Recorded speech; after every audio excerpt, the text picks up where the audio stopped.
Zaya, as your father, all I've wanted to do was get it right.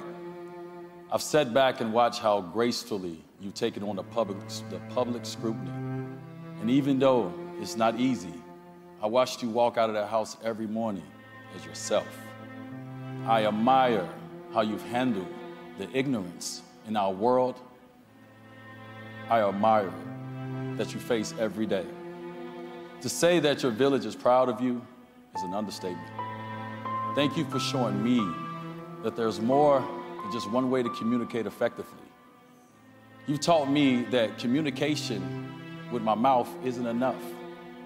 I have to also communicate with my 2 ears and my 2 eyes. As your father, my job isn't to create a version of myself or direct your future. My role is to be a facilitator to your hopes, your wishes, and your dreams. You've made me a better human just simply by being who you were born to be, our baby girl, Zaya Wade. I am here to talk about a very serious issue. I will not joke about it, there's nothing funny. A couple of days ago, Mr. Dwayne Wade and his beautiful wife, Gabrielle Union, accepted an NAACP Image Award on behalf of their biologically born son. Not Gabrielle's biologically born son, she's just the stepmother, but a child who was born Zion Wade as a biological male 15 years ago was just granted the legal right to change both his gender and his name. And this, for some, is a cause of celebration. Not only am I wearing my activist hat as I discuss this most sensitive and controversial issue, but I'm putting on my doctor of clinical psychology hat. I'm putting on my child therapist hat. I'm putting on my educator hat. I'm putting on my certified school psychologist hat. Now, there's 2 comments that Dwayne Wade made in his acceptance speech that I'm having trouble with. And I want to say right from the gate, I'm not here to pile on to all of the other criticism that the Wades are receiving as a result of this situation. I feel how I feel, but I think I feel it for different reasons.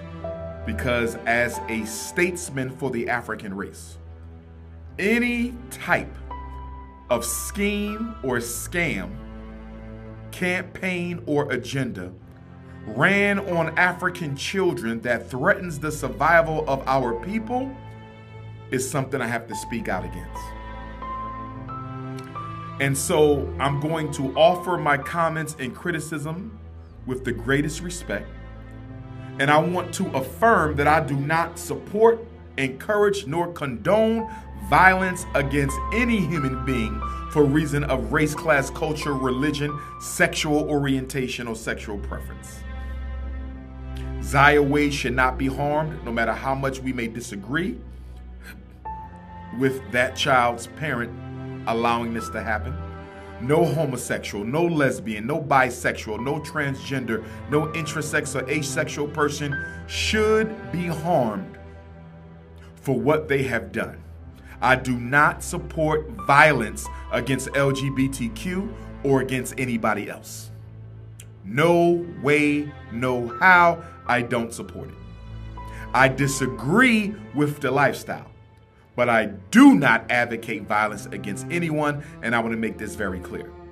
Because when we have these conversations with the rainbow community, there's always this agenda to try to turn people who disagree with the rainbow agenda into people who wish harm against the rainbow people. That is a lie, it is dishonest, and it is disingenuous, and I would hope that members of the rainbow community would have enough maturity to not try to paint people as enemies just because they don't support your decision. With that being said, I'm concerned